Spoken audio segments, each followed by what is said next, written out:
नमस्कार मित्रांनो, फॉरेक्स गुरु मराठी यूट्यूब चॅनलमध्ये तुमचं सहर्ष स्वागत करतो. आज आपण पाहणार आहोत ट्रेडिंग इंडिकेटरचे प्रकार. त्यामध्ये दोन प्रकार असतात. एक म्हणजे लीडिंग इंडिकेटर आणि दुसरं म्हणजे lagging indicator.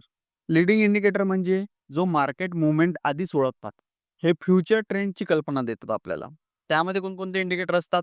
RSI, stochastic oscillator, Fibonacci रिट्रासमेंट आणि पिव्होट पॉइंट.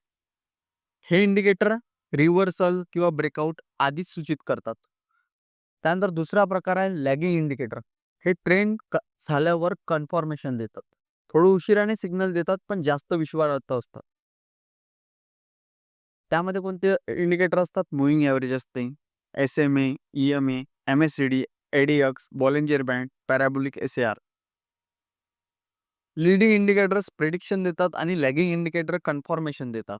जर तुम्हाला व्हिडिओ आवडला असेल तर लाईक करा, शेअर करा आणि फॉरेक्स गुरु मराठी यूट्यूब चॅनलला नक्की सबस्क्राईब करा. धन्यवाद.